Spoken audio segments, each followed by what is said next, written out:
This episode of Hitch to Homicide deals with the subject of rape. Listener discretion is advised.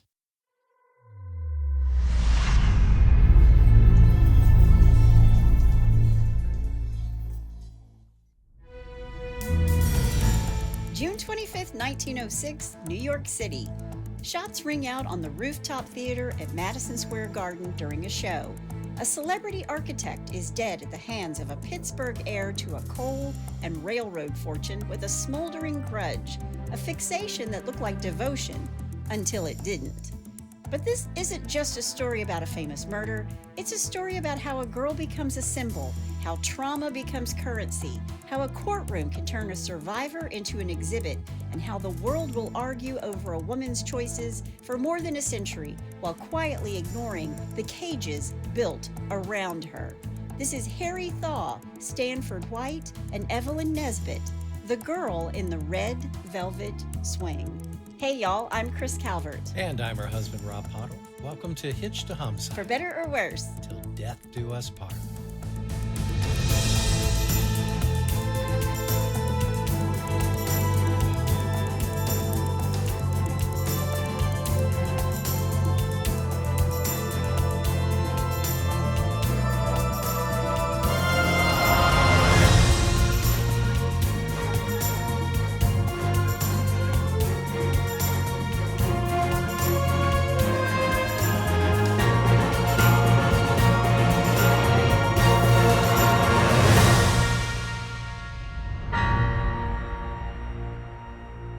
Welcome back, everybody. Yes, welcome. And for our friends over there in Nigeria. Kakwa'o. What'd you call me?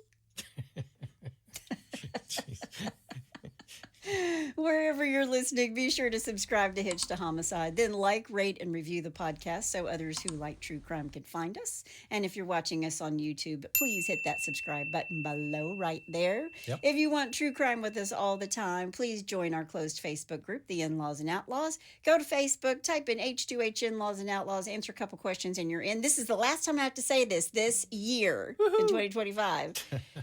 Get in there, go join. It's a lot of fun. I post photos and other information in there as well. We love those folks. We've loved them from the beginning. Yep. You can find us on Instagram at Hitch to Homicide or on X at H2H_podcast. We also have a Buy Me a Coffee link if you want to send Rob some coffee. Yes. He drinks it every single episode in 2025, in 2024. In 2023. 2, 1.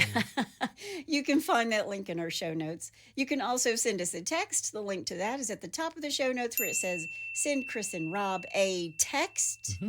Again, it's the last podcast of 2025. Mm-hmm. We want to take this opportunity to say thank you to all of our listeners. The fact that y'all tune in to hear us talk about true crime each week is honestly an honor. It's a shocking honor. Well, actually, I want to say, what is wrong with you? Just kidding. We do not take it lightly that you guys show up to listen to us. Yes. We will be back in 2026 for another season of Hitch to Homicide. Mm-hmm. But Rob and I do have some other projects in the works in 2026, and there may be some months where we are releasing just a couple times a month instead of 52 new episodes a year. But stay tuned. We didn't realize it's a full-time gig. And we have like 2 other full-time gigs that we also do. Yeah. So, but I just wanted to say, this case, we were in New York City right after Christmas. I hope everyone had a wonderful Christmas. You know, it's that time of the year, and it's okay if you don't feel like you're in the joy of the season, but we're turning the corner, y'all. We're turning the corner. We're turning the page. It's about to become the most wonderful time of the year. So if 2025 was a dumpster fire for you, 2026 is going to be your year. I'm just here to tell you. I'm here to tell you that. Yep. But we were in New York City between Christmas and the New Year, and this case is so intriguing to me because it happened in New York City, and the more I looked into it, the more information I was able to dig up. It's really something, and you know I love the old cases, and this is an old one. Okay. Before we get started, let me thank some sources: Wikipedia, EBSCO database, Encore Theatrical Company, Reddit, Vice.com, Find a Grave, Famous Trials, PBS, The Project Gutenberg, among among many others. Or any of it. Or any others. Yeah. So go to the show notes for all of the sources that I use. All right. Well, you ready? I am. Let's do it. Florence Evelyn Nesbit was born on Christmas Day, 1884, just outside of Pittsburgh. She is the daughter and oldest child of a moderately wealthy and influential attorney, Winfield Scott Nesbit. By the way, great names again. I'm just going to tell you, great names. Well, yes, my name is Winfield. Oh, no, it's going to get better. Just wait. All right. Cool. When her father passed away in 1893, he left these large debts in her family, and the family suddenly became destitute. And for years, they actually lived in poverty. But in 1900, when Evelyn turned 16, her copper-colored hair, Rob. It used to be. She's a redhead, and adolescent beauty became noticed by local artists, and she earned money for the family by posing as a model. Okay. Soon, she was the family's only breadwinner. Oh, wow. To earn more money, in December of 1900, 15-year-old Evelyn Nesbit blew into New York City, and within days, James Carroll Beckwith, one of the most respected artists in town, had her in his 57th Street studio twice a week. He thought she was, quote, perfect, end quote. Okay. She would pose for noted artists of the time, including painters Charles Dana Gibson and Frederick Edwin Church, and photographer Rudolph Eckmeyer. Charles Gibson supposedly used her to illustrate his famous Gibson Girl paintings. Okay. Pretty soon, her fresh face was everywhere photographers and portrait artists could slap it. Postcards, Cosmopolitan, Vanity Fair, Harper's Bazaar, Ladies' Home Journal. Reporters even nicknamed her, quote, the Little Sphinx, end quote, which is a fancy way of saying nobody could quite tell what she was thinking. What's going on in that noggin of hers? She was the uptown girl of the early era. She kind of was. Yeah. And folks at the time, you know, they hated her almost as much as they loved her. So she's kind of like a young Christy Brinkley. Think of her that way. That's the uptown girl. And I'm talking in the 80s. Sure. So I don't know, Gigi Hadid, somebody like that now, okay? Okay. Before long, Evelyn became America's first real pinup girl. And in May of 1901, even though she didn't have a whole lot of acting experience, that didn't really stop her momentum. And she stepped onto Broadway as a chorus girl in Florodora. That was the name of the show. It was Broadway's most popular musical of the time. I wonder what that was about. So she just had a pretty face, and so she stepped onto Broadway. Just push those girls with talent to the side, Evelyn. I bet that went over like, you know what, in a punch bowl. Well, I think, it was just a sign of the times, right? Yeah. Evelyn, in particular, her brand of charm didn't just turn the heads of men. It snagged the attention of one man, Stanford White, the celebrity architect of New York City. And this is the man whose fingerprints were all over the skyline. He was the architect of the Washington Square Arch, the Bowery Savings Bank, NYU's Gould Library. If it was grand, if it was dramatic and built to impress, odds were Stanford White had a hand in it. My name is Stanford White. I think his friends called him Stanny. Okay. How about that? Yeah. Stanford White was born on November 7th, 1853 in New York City to parents Richard and Alexina, like that name, Alexina. Yeah. He had an older brother, and his father was an author, an editor, and a critic who studied both law and medicine and became a much-published critic. He also collected musical instruments. He formed a string quartet, which was actually named for him, and that quartet long outlasted his father. Okay. Stanford studied architecture in the office of Henry Hobson Richardson and later traveled through Europe to study classical and Renaissance design. And in 1879, he joined Charles Follen McKim and William Rutherford Mead to form McKim, Mead, and White. He designed numerous clubs, churches, and public monuments. He also designed country estates and townhouses for leading families at the time. So this is the Gilded Age, if you've ever watched that HBO show. Okay. This is during the Gilded Age that he's doing all of this. And he did townhouses and vacation homes for the Astors, the Vanderbilts, and the Whitneys. Yeah. He married Elizabeth Springs. She went by Bessie Smith, and these two would have two sons, Richard and Larry.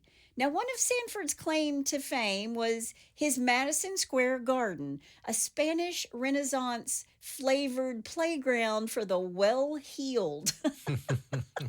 So it's not the Madison Square Garden that we think of today, right, where the Knicks play. Right. It was at the same location, but I will post pictures of it. But it was just a place for the rich people to play around, obviously. Gotcha. But all these rich people just went there to like hang out and do stuff. There were concerts, there were horse shows, they had balls, exhibitions, live theater, the whole Gilded buffet. Was it an outdoor thing or was it a building? It's a building, yeah, but they also had like an outdoor space on the top. Okay, I'm trying to imagine it in my head. Okay. Well, think about this, and I know you would know this if we were standing there, but Madison Square Garden and across the street is actually Madison Square Garden. It's actually the garden. So right. It even had this soaring, elegant tower. It was the tallest in the city at the time, and it was crowned with a 13-foot stark naked Diana aiming her bow like she was just daring somebody to complain about it. And of course, somebody did. Uh-oh. Enter Anthony Comstock, professional pearl clutcher and part-time mood assassin. Oh, jeez. He got so bothered by Diana's lack of modesty that he managed, only briefly, to have the goddess dressed. They put clothes on the statue. Jeez. But New York being New York, a mean gale of wind came through and just snatched those clothes right off of her. Yeah. And you know what they say in New York City? Mind your business. What? Mind your business. Mind your business. Yeah. Mind your business. Yeah. And Mr. Comstock should have just minded his business. Stanford White's response was really petty after Anthony Comstock threw such a fit. In the most artistic way, he had lights installed under Diana so she would glow at night brighter and bolder than ever. Because if you're going to stare, you might as well give them a good view. That was his point. Absolutely. Stanford didn't just build monuments, he built a reputation too. And it wasn't all marble and good taste. His biographer, Brendan Gill, called him, quote, a big bluff, open, lovable man of superb talent, end quote. And then he slid in the other part, which was also true. He was a predatory satyr. Oh, really? That's the kind of description that sounds charming right up until you realize he's basically saying he's dangerous. Ooh. He's a dangerous guy. Ouch. Now, despite the fact that he was married to Bessie and had two sons, Stanford had what multiple writers described as an almost bottomless appetite for very young girls and for sex that wasn't exactly the stuff of polite parlor conversation. By 1887, he and a pack of like-minded New York libertines had even formed something called the Sewer Club. Ooh. A private hideaway for drinking and debauchery. Now, what does that sound like? Oh, man. Epstein's Island. I was just about ready to say that, yep. Yeah. Yep. And here's the ugly math of it. Money plus power makes a powerful magnet, and girls were drawn in. They were sometimes dazzled. They were sometimes trapped by the glitter and the glam of him. And Stanford used his wealth and status to keep multiple affairs running at one time. Wow. Even his own granddaughter, Susanna Lassard, didn't sugarcoat it in a book called Architect of Desire. She said he was, quote, all over the place sexually. He was out of control, end quote. Now, 46-year-old Stanford didn't meet Evelyn Nesbit by chance. He arranged it. He leaned on another Flora Dora chorus girl to get Evelyn to what Evelyn believed was a, quote, society luncheon, end quote. And it's at some fancy New York spot. That's where she thought she was going. Okay. She's 16. Remember this. She's Okay. 16. All right. Instead, the invitation ended up being an intimate lunch for 4 people inside Stanford's apartment on West 24th Street, which, by the way, is not where he lives with his wife and 2 kids. Okay. He doesn't live his life with his wife there, so I was trying to say. Now, later, Evelyn would remember thinking he looked, quote, terribly old, end quote, which it's coming from a teenager. Yeah, exactly. You know, it's basically a death sentence delivered in a whisper. He looks old. Well, I remember when I was 20 or 21 and a person that I was working with was turning 30. And I thought, man, that is so old. I know. And he's like in his 40s. And she's like, that's like my granddad's age, you know? Yeah. But Stanford had this restless, boyish energy that could read as charming if you didn't look too hard at what he was covering up. He played the room like he owned it, because he did. I was going to say. But he had an upstairs area in this apartment. I'm telling you, it's very Harvey Weinstein meets 50 Shades of Grey. meets Epstein. Yeah. Stanford led Evelyn and her friend into a room where a red velvet swing hung from the ceiling. Good Lord. And he urged Evelyn onto it. He gave her a few pushes and then stood there. He was laughing and clapping and watching her swing up toward the ceiling. It's the kind of scene that could sound playful until you realize who picked the setting, who set the rules, and who was delighted to be in control. It's not the 16-year-old girl. Right. It's Stanford. Yeah. Over the next few weeks, Stanford White did what men liked him often do best. He didn't just charm the girl, he charmed the gatekeeper, Evelyn's mother. Yeah. Now, Evelyn's mom was really protective, but she was also heartbreakingly easy to win over. Once Stanford turned on his polished, kindly routine, he played the role of this concerned father figure, because remember, her father has passed away. Right. And he does it so well that Mrs. Nesbit started believing that he only had, quote, paternal intentions, end quote, for her daughter's well-being. Do you think she really believed that, or she wanted to believe it? No, I think she believes it. I think she believes it. Because they're from Pittsburgh, so she doesn't really know that Stanford is this player. Right. So she just thinks he's a celebrity architect, and he's built all these buildings, and he's showing an interest in her daughter, and he's acting like a father figure around her mother. Yeah, exactly. And once her mom bought the story, the doors swung wide open. She gave Evelyn her blessing to attend Stanford's steady stream of luncheons and parties, because if a powerful, respectable architect invites your daughter into, quote, society, end quote, and he's harmless, who are you to say no, right? Yeah. Well, she should have said no. Yep. Stanford's generosity helped smooth any lingering doubts, too, because money has a way of doing that. And before long, Mrs. Nesbit was calling Stanny their, quote, benefactor, end quote. Evelyn, her mother, and Stanford became, according to Evelyn herself, quote, fast friends, end quote. The kind of fast that feels like a compliment at first until you realize it's the speed of a wagon heading downhill with no brakes. In the sweltering summer of 1901, scarcely 2 months into their relationship, Evelyn's mother, ever the vigilant guardian of her daughter's market value, decided to treat herself to a trip back to Pittsburgh. And Stanford, he's so gallant. He's like, oh, let me just pay for that. I'll pay for you to go back to Pittsburgh. Let me handle every detail. Let me just pass this off to I know people. I've got people who'll do this for you, right? Yep. And she's thinking, how nice of him to help me get out of town. Whereas he's thinking, I'm getting her mom out of the picture. Yeah. Before leaving, Mrs. Nesbit made 16-year-old Evelyn promise her that no gentleman callers, except for Stanford, were allowed. A reasonable request, right? The Right. mom's thinking he's going to look out for her, no boys.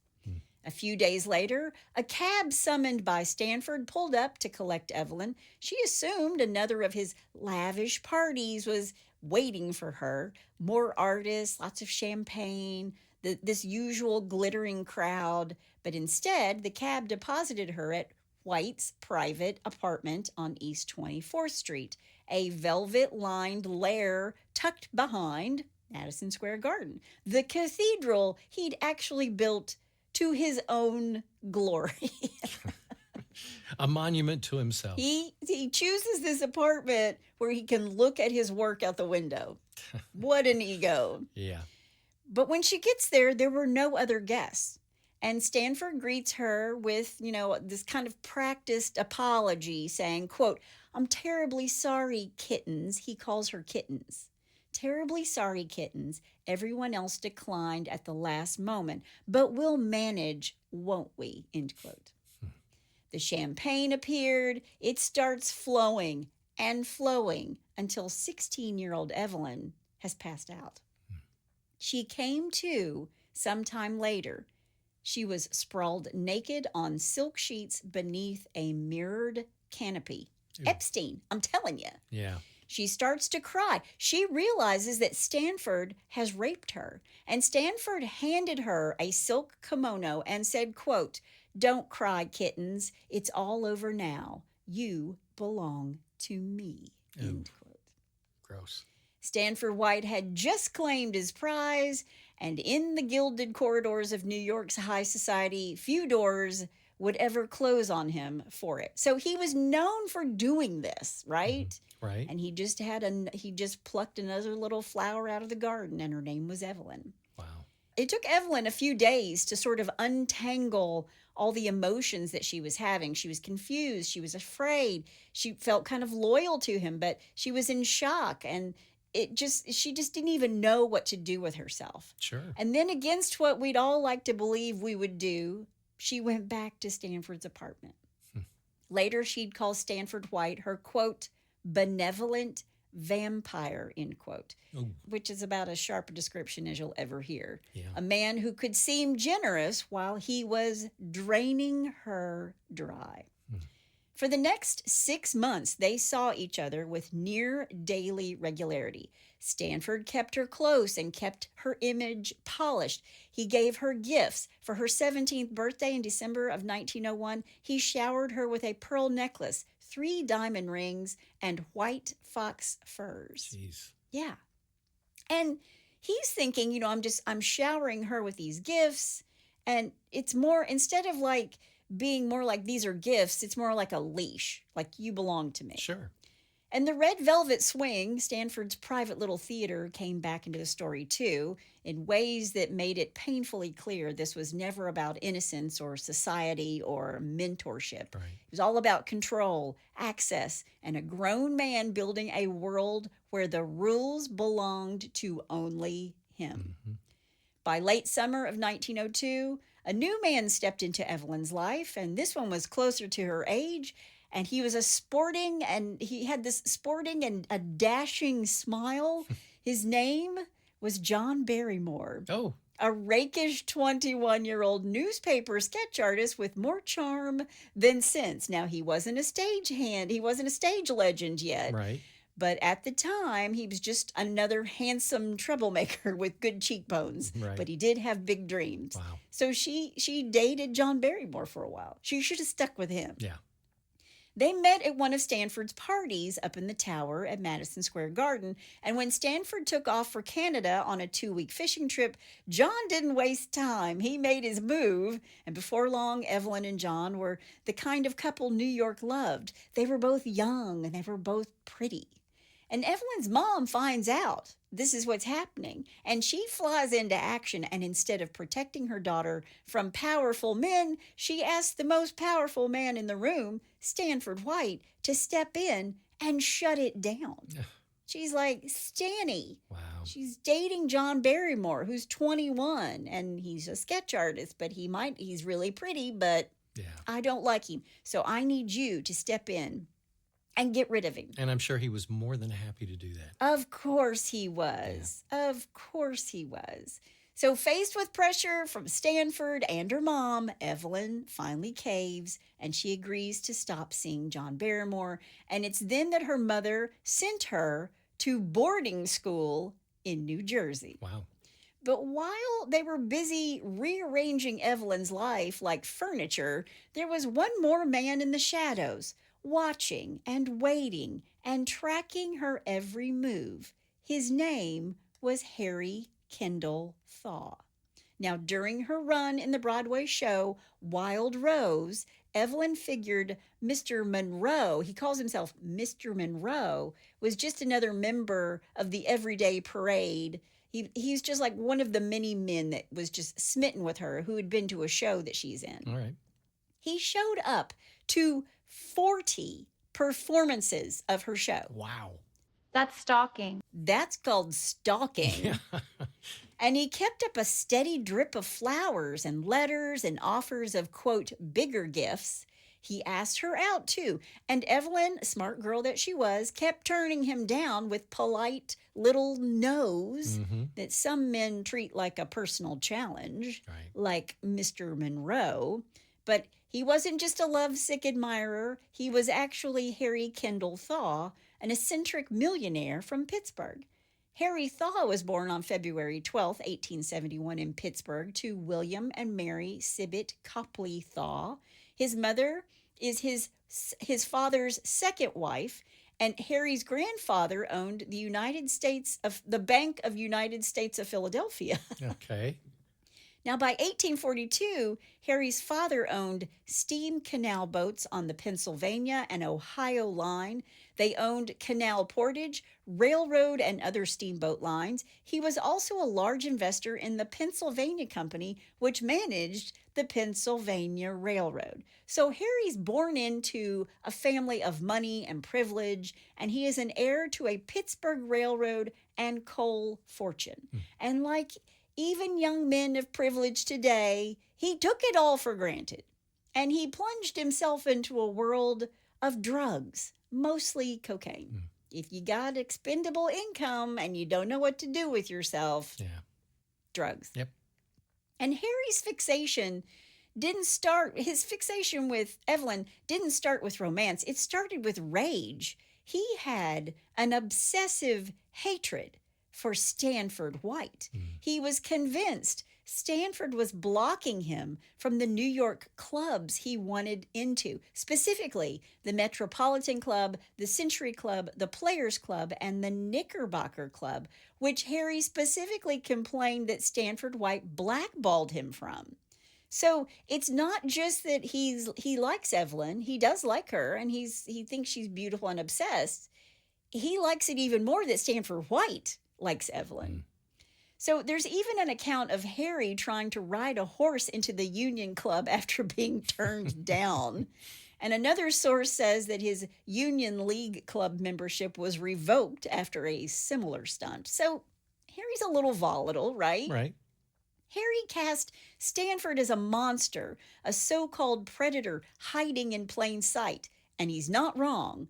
But in Harry's mind, Evelyn wasn't just a woman that he wanted. She was also a symbol, a way to, quote, win a private war against Stanford, end quote. Oh. The things that men will do. Egos.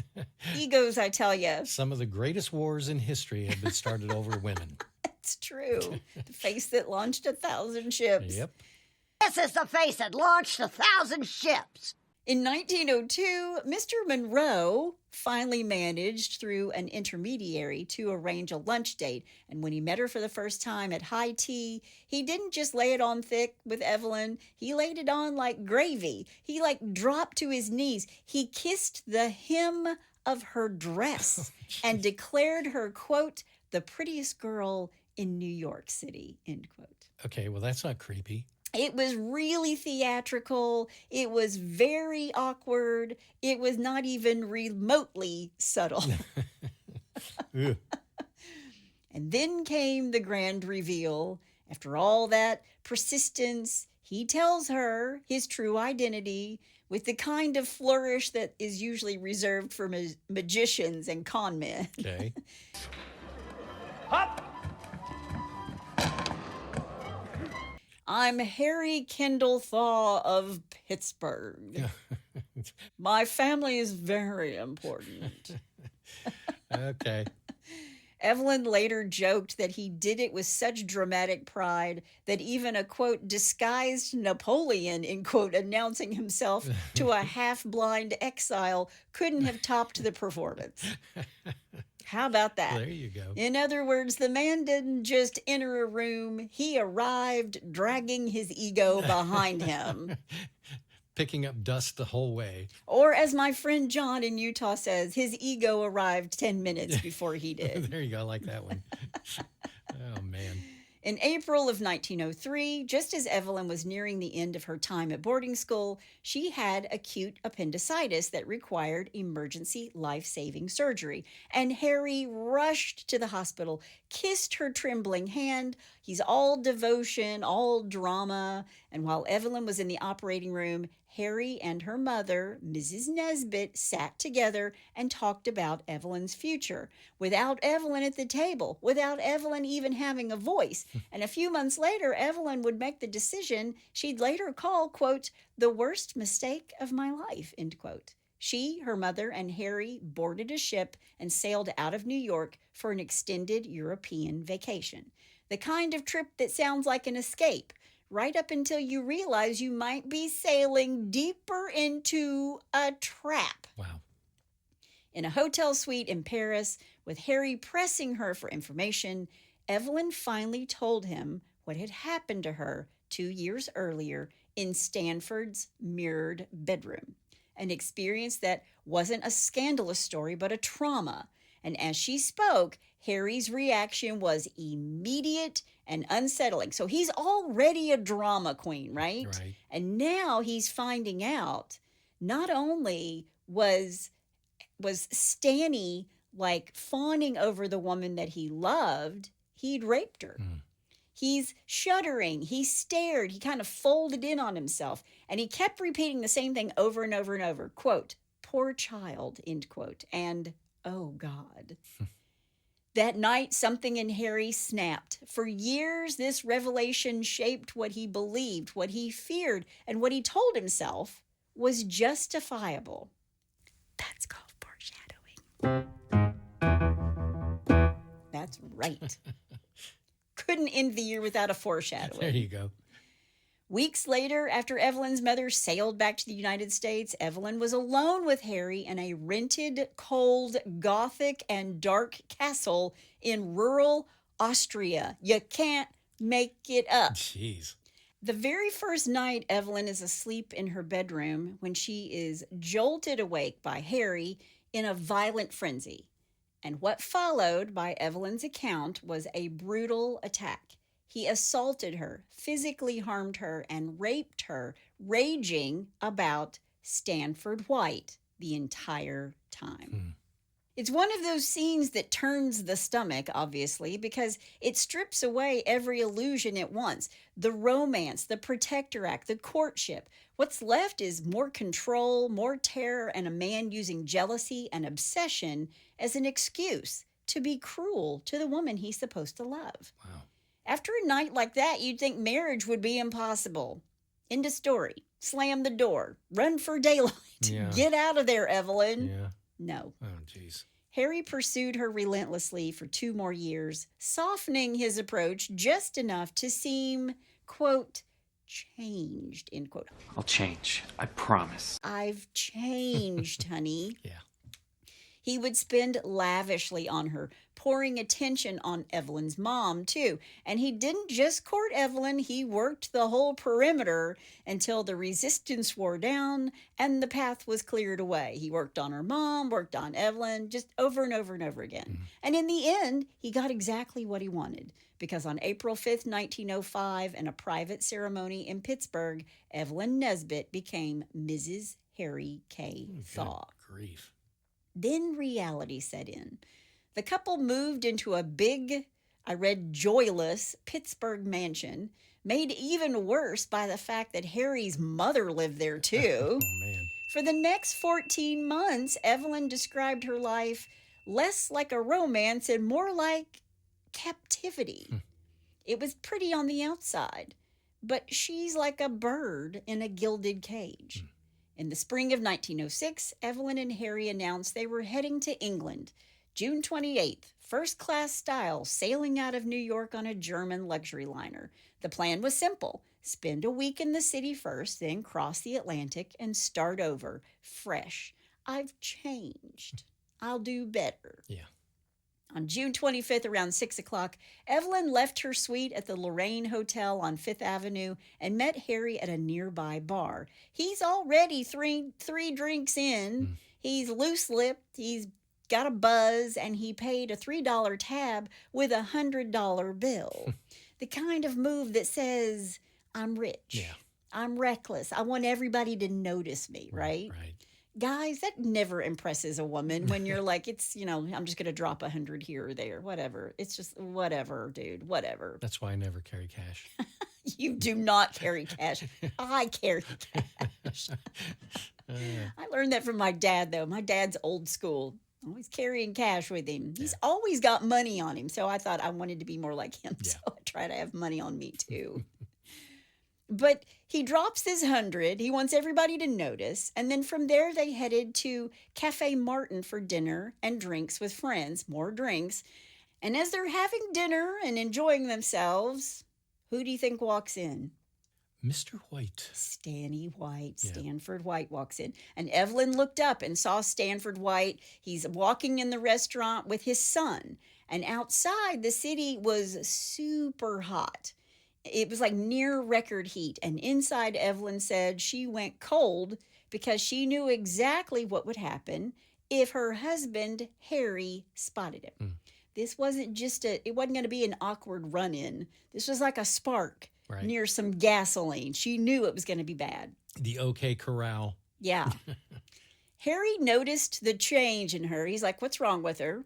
He asked what was wrong, obviously, and Evelyn didn't dare say it out loud, so she writes it down instead, like on a cocktail napkin. And here's what she wrote. The bee was here, but has left. And according to multiple newspapers, the bee in this note meant blackguard. Blackguard. It was an old-fashioned word for a man who's considered to be untrustworthy, morally rotten, and a scoundrel. I never heard that word before. Yeah, a blackguard. Okay. It's the kind of guy you don't let near your money or your reputation or your woman. Sure. And it was the insult that Harry used to call Stanford, the blackguard. Okay. So to Evelyn's surprise, Harry stayed composed through the rest of dinner, almost too composed. She was almost like, he's scaring me because he's not losing his mind right now. Calm, so calm, it's scary. But when they were leaving and he collected his straw hat from the cloakroom, the mask cracked, literally, because he slammed his hat onto his head so hard, he split the brim. Wow. Now, as these two are leaving the restaurant, he tells Evelyn that he'd bought tickets for a new musical, Mam'zelle Champagne, playing at Madison Square Garden's open-air rooftop theater. Now, sometime during the show, Harry catches word that Stanford White was planning on dropping in, and from that moment on, Harry changed. Witnesses later said he started pacing in the back of the theater like a caged tiger, all restless energy and bad intention. Not to mention, it was hot as hell that night, and Harry insisted on wearing a long black overcoat over his tuxedo, over his evening clothes, because he's carrying a gun. Yeah, I was about ready to say that. He refused to take it off throughout dinner and the show. But just before 11, with the show winding down, Stanford strolled in and he took his usual spot, a little table about 5 rows from the stage. He's just casual as you may play. I own the place. I built this. This is my design. Yeah. He's ready to watch the second act of Mam'zelle Champagne, and it's spelled MAM'ZELLE. Okay. Mam'zelle Champagne. All right. The finale featured a song called I could love a million girls, end quote. That's ironic. Yeah. It took Harry a few minutes to really register that Stanford had arrived, but when he finally did, he rose with this strange, dazed, faraway look in his eyes. It was like something inside of him had clicked, and it's just before midnight, and the show is almost over. And Evelyn knew what was about to happen immediately. Okay. She urged him to leave. She's like, let's just go. Let's just get out of here. And the two of them started toward the elevator. They're trying to slide out before trouble can start. But Evelyn paused to exchange a few words with a friend. And in that tiny little gap, that little blink of a normal conversation, Harry was gone. And as the chorus line launched into, I could love 1,000 girls, the rooftop theater got the kind of surprise no ticket booth advertises. A sharp burst of gunfire cracks through the music, then two more shots right on its heels. Evelyn knew exactly what had happened. She cries out, quote, he shot him, end quote. Oh, gosh. Now, in the chaos, Stanford White's table flips over, and the scene turned from the musical comedy to like Greek tragedy. And Harry Thaw, who had been pacing like a man possessed, was suddenly center stage, shouting his reasons like they were well rehearsed, like he had like done it a million times in the mirror, that Stanford White had ruined his wife, that he had had it coming, and that he had, quote, taken advantage and then abandoned her, end quote. Wow. And witnesses and later accounts would say Harry made a straight, purposeful line for Stanford White's table, drew a revolver from under his coat, and fired first from several feet away, then again at closer range. And just like that, under the glow of rooftop lights and the sound of a love song, New York watched a private obsession turned into public violence. Down south, we'd call that airing your dirty laundry. Yeah, to say the least. Up there, they did it with an orchestra. Yeah. It's chaos on the rooftop. There were people screaming. Other people were bolting for the exits. They're tripping over chairs and each other. They're like pushing each other out of the way. And get this, in the middle of it all, the show's manager, his name was L. Lawrence, he scrambled up onto a table and did what only a theater man would do when the world catches fire. He tried to keep the curtain from falling, yelling, quote, go on playing, bring on the chorus, end quote. Yeah, okay. The show must go on! The show must go on, honey. I don't think so. Yeah. Nothing says New York City like insisting the entertainment go on following a murder in the audience. Yeah, while it's going on. Yeah. Yeah, geez. As police moved in and Harry was taken away, Evelyn looked at him and said, quote, look at the fix you are in, end quote. And Harry, already building the story he wanted the world to believe, answered like a man who was like casting himself as the hero in this nightmare. Quote, it's all right, dear. I have probably saved your life, end quote. By 3 o'clock the next morning, Harry Thaw was formally charged with first-degree murder and held without bail. Police marched him out of the station house, over the Bridge of Sighs, and into the Tombs, New York's infamous prison, where he was shut away in a hot, miserable cell. Again, it's June, but it's unseasonably hot in New York this June. Right. Evelyn, meanwhile, did what she learned to do best. She disappeared. She slipped past the press really effectively. People started calling her, quote, the girl Houdini, end quote, because they could never catch her. And she spent the next 2 nights barricaded at a friend's apartment in the theater district. She was wide awake and rattled. She never slept. Now, outside, New York went feral with speculation on what had happened and why it happened. Everybody had a motive. Right. Everybody had a theory, and the gossip moved faster than the police work. Yeah. And the press portrayed the case as a sensational triangle involving a, quote, great architect, a beautiful chorus girl, and a jealous millionaire, end quote. It's on the front page of all the newspapers across the United States, almost daily. Jeez. And because this was the early 1900s, when tragedy's just another kind of entertainment, Thomas Edison's studio rushed to crank out a film version of the, quote, rooftop murder, end quote, for the Nickelodeons. Really? Yeah. Jeez. I mean, it's like this subject is hot. We're sticking to it. It's a trend. It's like a TikTok trend. We got to get on board. I was about ready to say this is before TikTok, but they had TikTok. Yeah. Nickelodeon. Yeah, it was just called Nickelodeon. Yeah. New York's District Attorney William T. Jerome's first plan was to declare Harry Thaw legally insane and ship him off to an asylum. Why? Well, it would spare the state the cost of a long, messy trial, and on paper, it fit a man who shot someone in front of roughly 1,000 witnesses and then bragged about it like he'd done the city a favor. Yeah. And Harry's original attorney, Louis Delafield, was willing to go along with this, and he figured an insanity plea was the only sure route around the electric chair. But Harry didn't want to be crazy. He wanted to be right. He branded his attorney, Delafield, quote, the traitor, end quote, for even suggesting he take an insanity plea. And within 3 weeks, he fired him. Wow.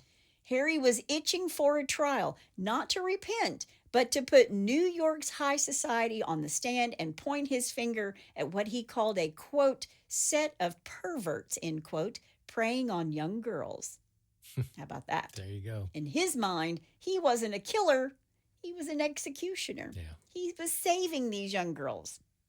I mean, Yeah. he's probably not wrong, but at the same time, you can't kill people for it. I was trying to say his intentions were good. Yeah. The execution, no pun intended. The carry out was bad. Yeah.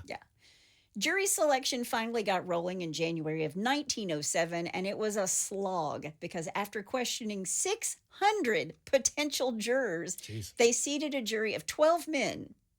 The Thaw family, very proud, very wealthy, and allergic to the stigma of a full insanity defense, pivoted to a more palatable angle with their new legal team. Harry had suffered a, quote, brainstorm, end quote. A brainstorm? A sudden temporary break from reason that they argued could happen to almost any American man under the same strain. Not crazy forever, just, quote, overwhelmed, quote, end quote, at the critical moment. Okay. Just overwhelmed right then, but not crazy. Not crazy. Just crazy in that moment. Yeah. And Stanford had made him crazy. Right. To D.A. Jerome, none of that mattered. He saw a simple case with a simple motive, jealousy. Harry didn't kill Stanford as Evelyn's savior, and William Jerome was determined to crush any attempt to dress it up that way. He even told reporters that if Evelyn tried to paint her husband as a hero, he'd, quote, tear her limb to limb and exhibit the interesting remains triumphantly, end quote. Wow.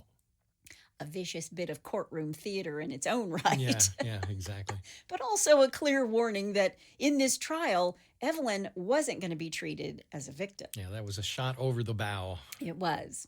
When the trial opened on February 4th, before Justice James Fitzgerald, the prosecution didn't waste time dressing it up. Their opening lasted 7 minutes. They spent about 2 hours putting on testimony that walked the jury through the rooftop killing, clean, quick, and brutally straightforward, and then they rested. No theatrics. Just, this happened, here's how, here's who did it, him. Right. An eyewitness named Warner Paxton told the jurors that he saw and what he saw and described how he guided Harry out of the theater and down in the elevator, hunting for a police officer before the crowd swallowed them whole. Paxton said Harry explained himself as he was being led away. He'd done it because Stanford White, quote, ruined his wife, end quote. Evelyn, according to the testimony, answered with something close to, in like weary disbelief, yes, Harry, but look at the fix you're in now. And Harry shot back that he had, quote, probably saved her life, end quote. So it wasn't just her that said this. It's this eyewitness, this Paxton guy who's like shoving him down the elevator. Right. Then the coroner, Timothy Kahane, delivered the part nobody could talk their way around. Stanford White died instantly from a cerebral hemorrhage caused by gunshot wounds to the skull. After a recess, the defense took the stage, and this is where the story tried to turn itself into something bigger. Defense attorney John B. Gleason rose while Harry sat staring down at the table, and he told the jury the case wasn't really about jealousy or rage. The defense, he said, would argue that Harry killed Stanford White under a delusion that he was acting as a, quote, agent of God, end quote. Okay. We're on a mission from God. We're on a mission from God. Got a pack of cigarettes and a full tank of gas. And We got a full tank of gas, half a pack of cigarettes, it's dark, and we're wearing sunglasses. We're wearing sunglasses. we're wearing sunglasses. Yeah, he was a man appointed by something higher to do something terrible. Yeah. And Gleason claimed that Harry had been suffering for 3 years from a, quote, disease of the brain, end quote, that finally culminated in the shooting, driven by, quote, heredity and stress, end quote. And then he made his most pointed promise. The jurors would hear from Evelyn Nesbit herself, quote, from her own lips, end quote, about a conversation with Harry back in June of 1903 that Gleason insisted explained why Harry became so fixated on Stanford White in the first place. They're going to make Evelyn talk about how she was raped. Wow. Now, the defense opened by calling Dr. C.C. Wiley the Thaw family psychiatrist. I guess if you're that wealthy, the whole family's got to shrink. I don't know. Yeah. He wasted no breath on nuance. He told the court that the killing was, quote, the act of an insane man, end quote, and he pointed to Harry's line that he had given to Evelyn right after the shooting, I probably saved your life, as proof of a delusion so strong it sounded to him like a mission from God. Next came Benjamin Bowman, a doorkeeper at Madison Square Garden. Bowman testified that back in December of 1903, Stanford White believed Evelyn had left the theater with Harry Thaw, and in that moment, Stanford allegedly pulled a pistol from his pocket and muttered that he'd find and kill that blankety-blank, Son of a bitch! that son of a bitch, Harry, before morning, Yeah. using a vulgar slur that the record politely refused to repeat, which was son of a bitch. Yeah. But Bowman said he warned Harry about the threat and that Harry turned, quote, black in the face with anger, end quote. So apparently they had both made threats that they were going to shoot the other. Right. But it didn't take long for the courtroom to see that John Gleason was outgunned. When he stepped aside, the defense brought in Delphin Delmas from San Francisco, a legal celebrity known for never losing. And with Delmas came a new strategy, one Harry liked a whole lot better. Instead of leaning hard on insanity, Delphin Delmas aimed for something more reliable than medicine, hatred. He set out to make the jury despise Stanford White so thoroughly that they'd be willing to forgive the man who shot him. And he knew there was no weapon sharper for that job than Evelyn Nesbit Thaw herself. Yep. Now, Evelyn, for her part, dreaded it. The idea of telling her most painful secrets in public made her physically ill, because once you say these things out loud in a courtroom, they don't belong to you anymore. Right. But under Delphin's relentless urging, Evelyn agrees to take the stand. Now, people packed this courtroom for Evelyn's testimony like it was opening night on Broadway. On February 8th, she finally takes the stand, and for 2 hours and through tears, she walked a hushed room through her version of the rooftop killing. And under Delphin Delmas' questioning, she told the jurors she wasn't interested in the show and had urged Harry to leave early. Then, while she paused to speak with someone near the exit, Harry vanished. And moments later, she heard the shots and thought with sick certainty, he has shot him. But the most gripping testimony that day didn't come from the rooftop. It came from a private conversation years earlier. One the attorney wanted the jury to hear because it explained how Harry's obsession hardened into something very dangerous. Evelyn said that on a June night in 1903, Harry proposed marriage, and she hesitated. She breaks down crying, and Harry pushed for the reason. Why? Why won't you marry me? And he suspected that Stanford White was at the center of all of it and begged her to tell him what had happened. And on the stand, trying to speak those memories out loud in a public courtroom was more than Evelyn could bear. She collapsed back into the witness chair and kept repeating, quote, I can't go on. I can't go on. A doctor was called. The windows were opened. And after a pause, after the room reset itself, she forced herself to continue. And when she finally described waking up, frightened and disoriented after an evening in Stanford White's apartment, her voice conveyed what the facts couldn't: panic, confusion, and the shock of realizing that she had been raped. And remember, she's only 16 at the time. Sure. She told the court she screamed, that Stanford tried to quiet her, and that she remembered mirrors and a sense of being trapped in a nightmare she couldn't fully piece together. She said she couldn't remember much after that, only that she was taken home and spent the rest of the night awake and crying. And that's what Delmas, the attorney, was really putting in front of the jury. Not just a timeline, but a sexual assault spoken out loud under oath in front of a jury who would decide what to do with it. Okay. I mean, it's a lot. Yeah. It's a lot. Yeah. Delmas pressed Evelyn on what Stanford White said to her afterward, and she told the court that Stanford made her swear she'd never tell her mother. Then, according to Evelyn, Stanford tried to smooth it all over with a kind of casual cruelty, making comments about preferring, quote, young girls, end quote, and warning her in so many words never to get fat. Don't get fat. That's it. Wow. He raped her and then said, okay, I like young girls, don't get fat. Wow. Contemporary trial accounts say that the jury reacted with audible gasps and visible shudders, I can imagine, Sure. while Evelyn is just sitting there in a navy suit with a crisp white collar and a black velvet hat trimmed with violets. Got to get that in there when they put that in the paper.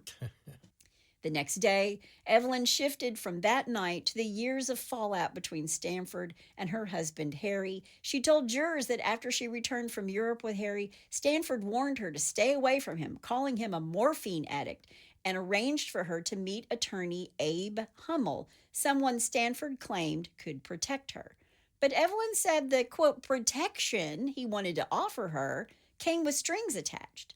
Hummel drew up an affidavit that, according to her, included claims she'd been taken to Europe against her will, when she insisted that wasn't true, that she'd gone by choice. Right. And when Evelyn later told Harry about the meeting, he lost his mind, calling Abe Hummel a, quote, blackmailer, end quote.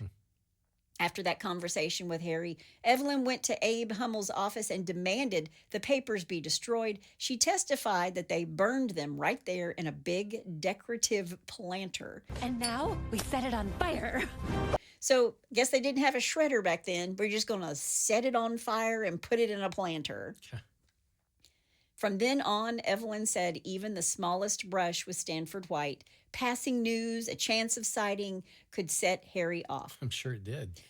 He, quote, bit his nails and looked excited, end quote, because by that point, this wasn't just a grudge. It was a fuse that stayed lit. Harry was always looking for a way to get at Stanford. I can go off at any time. It's true. Harry's attorney didn't shy away from the uglier legends attached to Stanford White either. He walked Evelyn straight into some of the more infamous stories, like the notorious, quote, girl in a pie, end quote, stag dinner. Oh, Lord. Evelyn testified that one of these men, at one of these men-only parties, a very young girl who was around 15, was placed inside an oversized pie, and when it was opened, she popped out as birds flew loose around the room. Jeez. Well, that's when you have way too much money. Absolutely. Good Lord. Evelyn told the court she later confronted Stanford about rumors of what had happened to that little girl afterward, that he'd raped her too. And according to her, Stanford laughed at her. But then the prosecution came for Evelyn. On cross-examination, District Attorney Jerome wasn't trying to clarify facts. He was trying to stain Evelyn. He pushed a string of insinuations meant to paint her as immoral, that she posed nude, that she behaved unruly, that she'd gone off alone with men in ways that would make the jury clutch their pearls, like setting off alone with a man on a yacht. Ooh. Evelyn denied posing nude for any painter or photographer, and she denied the more sensational claims outright. Her face was flushing. These questions keep firing at her because she's absolutely humiliated. Sure. And that was part of the strategy. Right. Jerome also pressed her on something darker, whether she understood before her conversation with Harry in Paris that sexual involvement with an older married man was wrong. Did you know you were doing wrong, Evelyn, when he plied you with champagne and then raped you while you were unconscious? I mean, seriously, that's what he's saying. Oh, man. Yeah, Wow. yeah. She said she knew it was, quote, indelicate and vulgar, end quote, but she didn't fully grasp the wrongness of it until later. She admitted she eventually felt hostility towards Stanford for certain things he'd done, but resisted labeling him as somebody that she openly hated. So she never said, I hate him, he's horrible, he's a monster. Yeah. Because then she said something that really stunned the room. Despite everything, she described Stanford White as a, quote, grand man, good and kind to her in many ways, and she acknowledged that for a stretch, he financially supported her and her mother when they had nothing. Yeah, right. She even recalled telling Harry that he was the one who had financially helped them out. And when she tells him this, Harry twists it into another warning, saying, yeah, if it weren't for me, that's why you need to listen to me and you need to do what I'm saying because I'm the one who helped you. Okay. And it made him even more dangerous Right. by her saying to him, thank you for all of this. Right. By all accounts, it was a brutal day on the stand. Evelyn's testimony didn't come out clean and triumphant, came out ragged. Her voice was shaking because the courtroom wasn't asking her what happened. It was putting her on trial for surviving it. And we call this victim shaming, y'all. Yeah. Don't shame the victim. Right. The defense kept stacking bricks onto this story that they wanted the jury to live inside. And first, they brought in an affidavit from Reverend Anthony Comstock. He's the guy who wanted to put clothes on the Diana. Oh, man. He was New York's loudest self-appointed watchdog of public morality.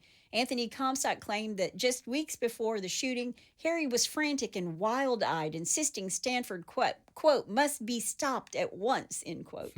And the defense also introduced a letter Harry sent Anthony describing Stanford's West 24th Street studio as a place, quote, consecrated to debauchery, end quote. Okay. Where workmen supposedly heard women screaming. Harry didn't just write it, he illustrated it too, sketching the red velvet swing and the mirrored bedroom Wow.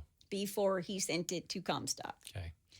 Then psychiatrist Dr. Charles Wagner took the stand to support the temporary insanity angle, and Wagner testified Harry acted on a, quote, sudden impulse, end quote, claiming he had no clear intention to kill Stanford White until the moment he fired. He told the jury Harry framed Stanford as a, quote, foul creature, end quote, said he wanted to bring him to trial, and portrayed the shooting as something God basically handled for him. Jeez. Wagner also said Harry claimed he only carried a gun out of fear of, quote, thugs, end quote, he believed were hired agents of Stanford White. So Harry's a little paranoid on top of everything else. Yeah. Well, I'm sure the cocaine had something to do with that. Probably. Yeah. Finally, the defense called its last witness, Mrs. William Thaw, Harry's mother. She painted a picture of a son in an emotional tailspin, blaming Stanford again and again, calling him, quote, the worst man in New York, and claiming he had ruined her son's life. She told jurors Harry had spent countless nights awake and sobbing, consumed by the obsession. Well, I think there's something else wrong with him if he's doing this every night. Exactly. And when Mrs. Thaw stepped down, Delphi Delmas, the attorney for the defense, said, quote, the defense rests. Then the whole case took a hard turn left. Up to that point, the defense had been selling the jury on temporary insanity, an instant of madness, a sudden brainstorm, a man not fully in control at the critical moment. But the DA, William Jerome, started to suspect it was working. And if the jury believed it, a death verdict was slipping through his fingers. So the prosecution did something that shocked the courtroom. It flipped the script and began arguing that Harry Thaw wasn't just temporarily unhinged, he was insane then and now. Oh, wow. And to do it, Jerome introduced what reporters called the most startling exhibit ever marched into a New York courtroom. Evelyn's October 1903 affidavit from Abe Hummel's office, paperwork originally prepared for Evelyn Nesbit versus Harry K. Thaw. And the document described a night in an Austrian castle in which, according to the affidavit, Harry came at her in a violent rage, wielding a whip, choking and beating her, and continuing until she was immobilized. The affidavit also alleged he offered no excuse afterward, and it accused him of cocaine use. Wow. And Jerome didn't stop with the document. He brought in a string of, quote, alienists, end quote, which is what they called psychiatrists at the time, who told the court that Harry was still dangerously insane. And the whole time this is happening, the defense attorney, Delphi Delmas, is objecting. I object. And the DA, Jerome, dug in his heels and argued he could legally press both ideas at once, that Harry was a paranoid man who understood what he was doing in a technical sense, yet was still insane in a broader clinical one. He even floated the idea of appointing a, quote, lunacy commission, end quote, to examine Harry formally. Let's get in his brain. Yeah. Harry's attorney opposed it, seeing exactly where this was going to lead. And DA Jerome then quoted an affidavit from alienist Dr. Carlos McDonald, who said Harry Thaw suffered from paranoia he likely would not recover from, and that releasing him would endanger public peace and safety.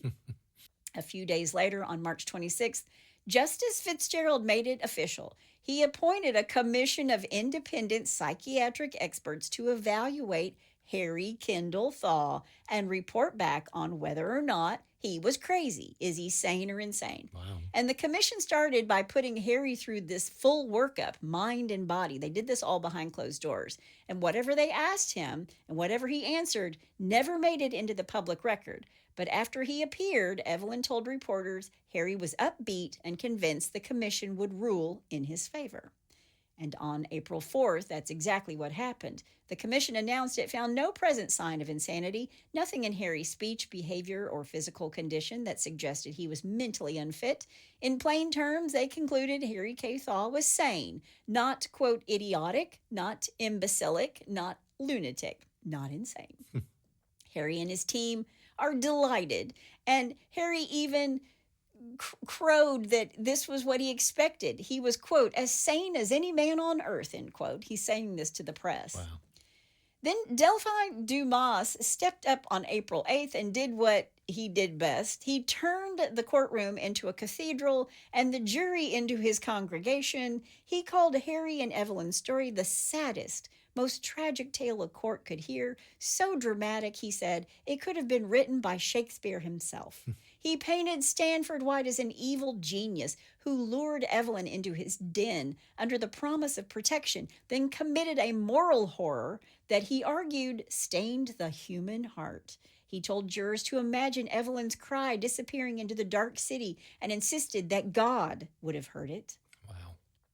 And then he elevated Harry into something almost holy. He suggested Harry wasn't just a wronged husband, he was an avenging agent of God. I got a amen.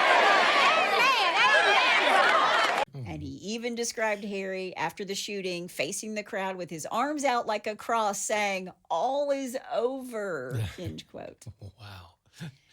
Finally, he went for the knockout, the, quote, unwritten law, end quote. If you want to call Harry Thaw insane, he argued, then call it dementia Americana. Okay.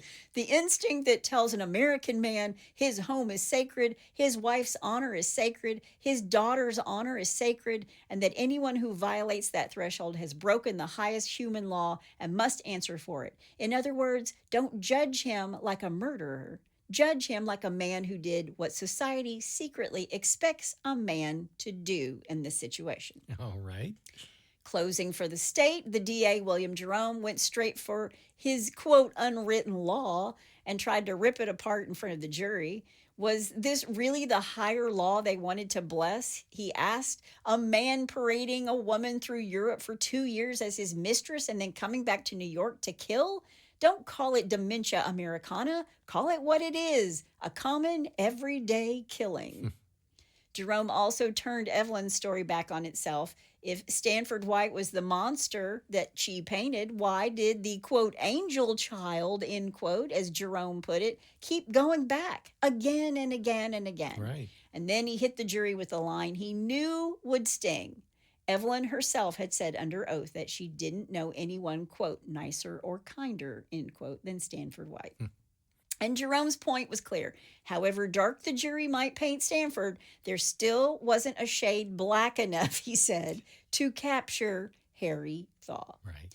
Then Jerome closed the door with scripture. Oh, geez. They're pulling out everything. Would they really acquit a deliberate murder on the excuse of a brainstorm? Because if the only thing standing between any man and his enemy is a momentary rush of feeling, then every man might as well carry a gun. He reminded them that vengeance belongs to God. And he invoked the plainest commandment of all, thou shalt not kill. The jury began deliberating at 5:15 p.m. on April 10th, 1907. More than 47 hours later, they came back with the one verdict that satisfied nobody. They were deadlocked. Oh, really? Justice Fitzgerald declared a mistrial and dismissed everybody. Wow. Later, the split became public. 7 jurors for first-degree murder, 5 for acquittal. But that means there has to be a second trial. Sure. Now, the second one was shorter, quieter, most importantly, more predictable. Harry's new defense team did the math and didn't like the answer. The unwritten law and self-defense theatrics weren't going to carry the day again. If Harry wanted to avoid a straight prison sentence, there was only one way, and that was to say he was insane. Get him committed now. We'll fight later to get him out, right? Right. The retrial opened on January 6, 1908, in the courtroom of Justice Victor J. Dowling, and this time attorney Martin W. Littleton stopped tiptoeing around the Thaw family's pride and yanked the curtain wide open, and instead of trying to demonize Stanford White, he aimed to prove that Harry Thaw was, quote, absolutely insane, end quote, period, no romance, no righteous husband routine. He's crazy. He's knuckin' futz. That's what he's saying. He's bottom line in it. Yes. Yep.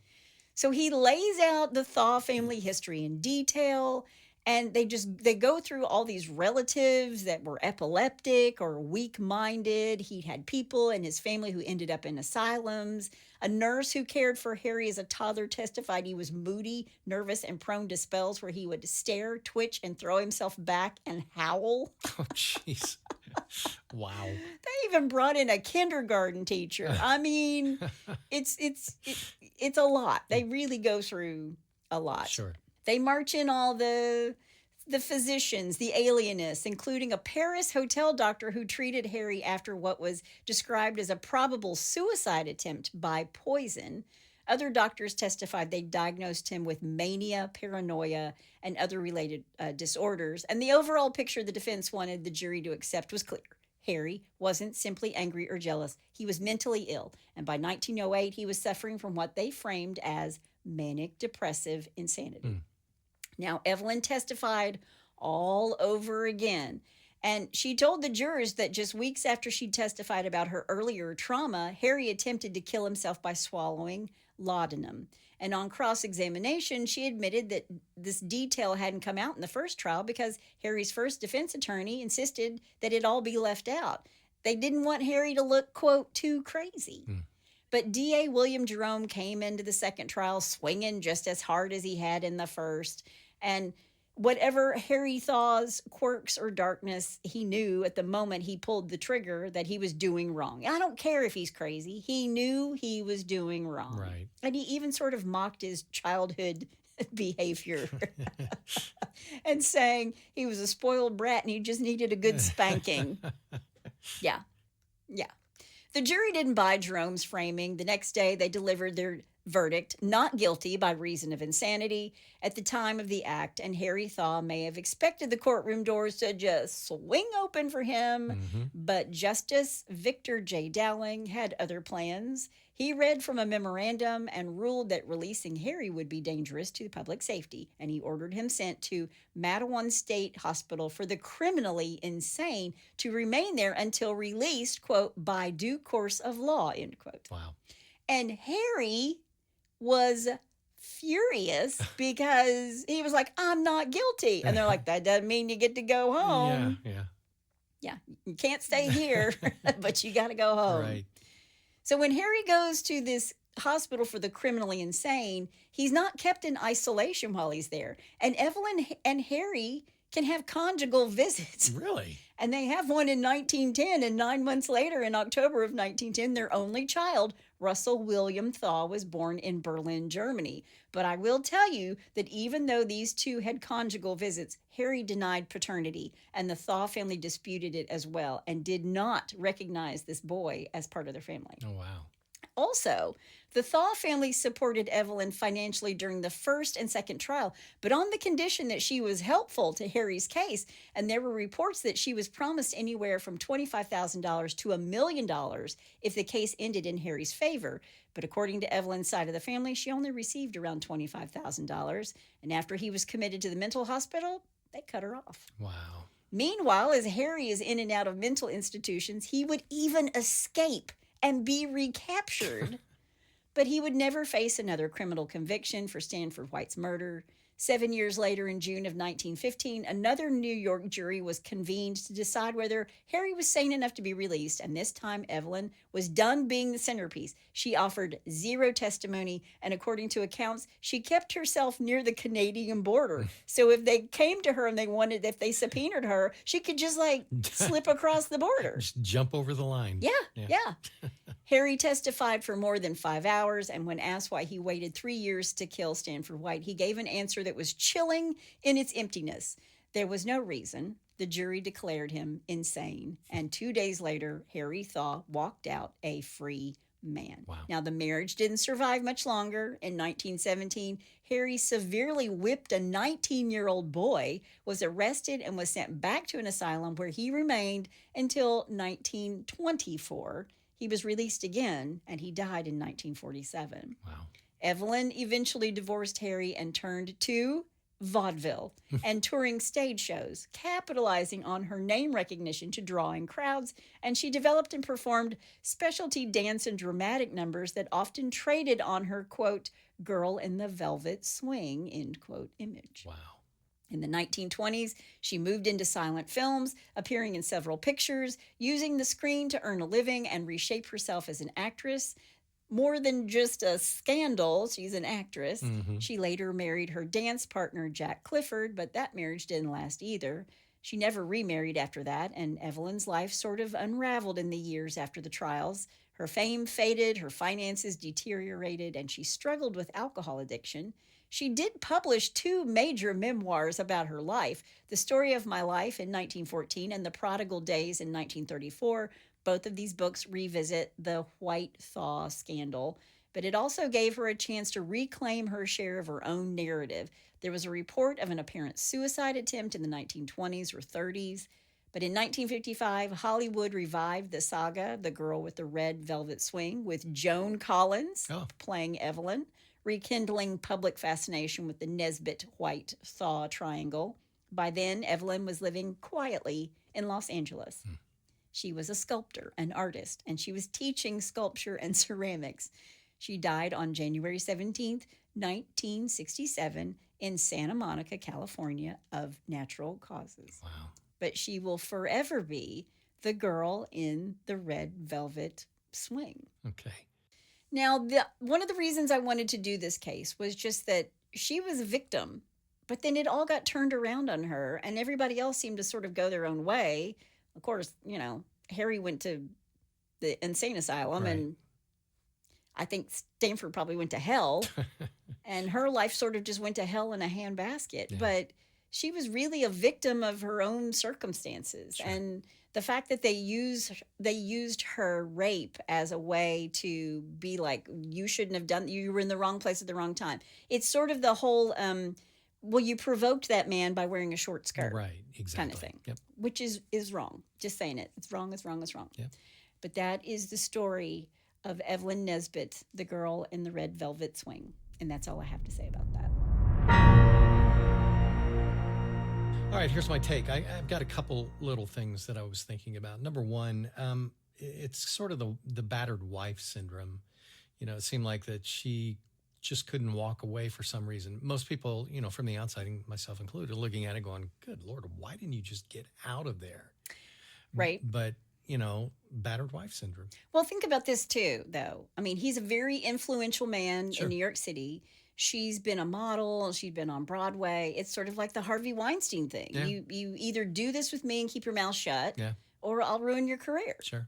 So, it's kind of the same thing. And then, she gets involved with Harry, who's jealous of him for not letting him in these clubs. Right. And then he turns around and does the exact same thing to her. Yeah. Yeah. Well, my second point is that Dumas, is that his name, the attorney? Yeah. I think he should have been on Broadway. For sure.